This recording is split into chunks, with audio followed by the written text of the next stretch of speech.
This is In Character. I'm your host, Gerard Robinson, Vice President for Education at the Advanced Studies in Culture Foundation.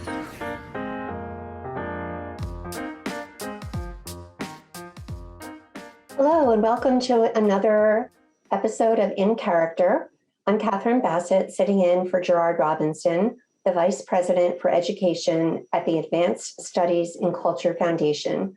And it is my delight to have a wonderful guest this evening, Shelby Aaberg. And Shelby, I'm going to ask you to share with our listeners and viewers a little bit about who you are and where you live. Absolutely. So as Catherine said, my name is Shelby Aaberg. I'm the 2015 Nebraska Teacher of the Year, 2013 Presidential Awardee for Excellence in Math and Science Teaching, National Board Certified in Early Adolescent Mathematics, Noyce Master Teaching Fellow, but really I get to spend a lot of my waking hours working with kids of various ages in Scottsbluff, Nebraska at Scottsbluff High School. Just coming off of a couple hours ago, we have a math camp opportunity that we run for grades 2 through 5, where we have middle school and high school kids working in that camp. That's the fundraiser we run for our math club. We travel around and compete and do those things. The school I'm at is in an incredibly rural area. At our enrollment of about 1,100, we are the largest school within probably a 90-mile radius of us. We're kind of the Ellis Island of the Plains in that we get a lot of kids, option students from other districts around us. We are approaching majority Hispanic. We are well over majority free reduced lunch. So it's a very interesting and eclectic group of kids that we have out here. And I at this rural high school, I teach a variety of advanced courses. I teach AP Calculus, BC, AP Statistics. I have a math club class called Enrichment Mathematics. We do contest prep. I teach pre-calc trig. I teach accelerated algebra 2 and geometry. So I wear a lot of hats, not only in the classroom as a department chair, as a head coach of the track team, and as a math club sponsor and coach. But that kind of gives you a sense of what my life is like. We try to offer a lot of opportunities here in the rural setting to kids that don't have those opportunities that some of the kids in the cities enjoy. Thank you for that. Can you share an example of an opportunity that you've been able to provide to a student that they might not have been able to have had in your rural setting? Sure. So it's kind of interesting. We travel great distances in order to compete in contest math. For example, Lincoln, where our state math contest is held, is 400 miles one way. Omaha is 450 miles. And so off the success that we had at University of Nebraska, Omaha a couple of years ago, I had the opportunity to recommend some students for advanced coursework, and I just had a total of 4 students, 2 of which took it for credit, completed a number theory course, an undergraduate number theory course, as sophomores and juniors in high school. One of those students that's a rising junior is going to end up taking abstract algebra this fall on top of the other coursework that the kid's doing. So we have some really incredible kids. They're doing great work. That are enjoying some of those opportunities that technology has afforded us. Zoom has transformed the things that we're able to offer to kids remotely.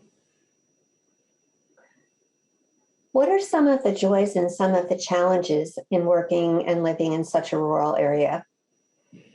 Started my first 2 years of teaching at Omaha Westside High School in Omaha, Nebraska. Not really a suburban school. It's kind of landlocked by Omaha Public Schools. My wife was finishing med school at that time.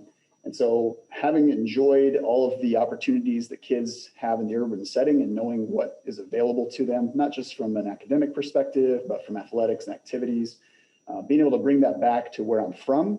I actually am a high school graduate from the rival high school across the river from where I teach, but being able to offer some of the opportunities that kids enjoy in the city for, kids that there's more cows out here than people, has been a real sense of pride, not only for our community, but for myself as well, being able to bring some of that back to our kids.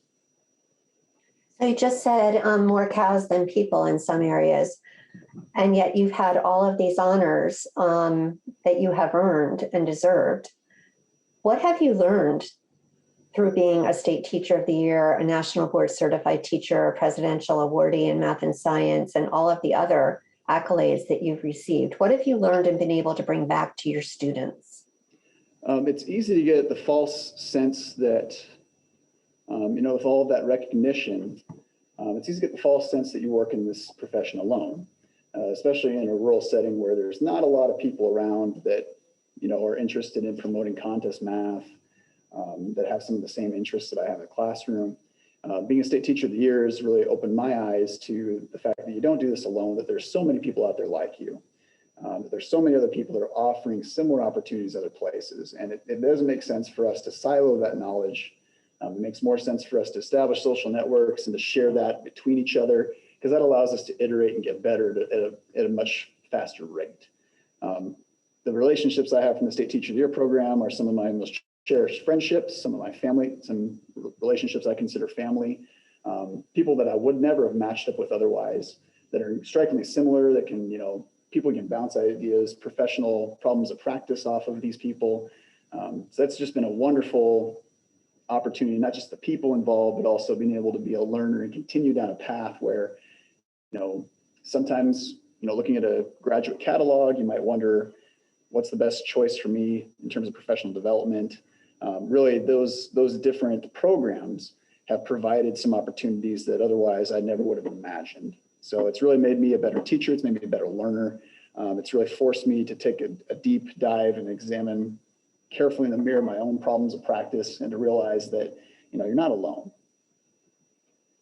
It's a good lesson to learn. You were part of a larger group of teachers that all teach in rural communities. Is there anything that you didn't get to share in that whole group discussion that you would like people to know about living and teaching in a rural community? Having taught in Omaha, which is not really a huge city, but comparatively, when I'm in a town of 15,000, knowing some of the differences of teaching in that setting, I would say that the relationships that you forge with the community and partnerships that we provide, they have the opportunity to transform education at a very, very abrupt speed. Our high school just started offering a diesel tech program where a kid can earn diesel certification before they graduate. We've had several graduate with their CNA, certified nursing assistant. We've had several kids graduate concurrently with, an associate's degree in addition to their high school diploma. We've had different projects that we've done in the community that have gained recognition for application of mathematics to settings outside the school world. So knowing that in the rural setting, you can establish those partnerships with businesses a little more readily, that the businesses themselves, it does good things for the community when people walk into a business. I've got a buddy who he has an automotive shop, and one of the first things that greets the customers when you walk in the doors, you see a poster of photos of my kids designing their oil storage tank that's framed there. It says, look, this is this thing we did with Scottsbluff High School. It's a point of pride for his business and for our high school as well. And it's a blessing when I can go to HVAC, welding, some of these businesses in the area, and I see my former kids there. Yeah. They're the face of that business. I mean, that's pretty cool. It's pretty powerful. It is. It's extremely powerful. Well, Shelby, thank you for being with us tonight, and thank you for sharing some of your story. And most of all, thank you for doing what you do. Oh, it's great to be paid to hang out with kids and solve problems and push their potential and push their limits. It's a lot of fun. So thanks for the opportunity. Thanks for having me.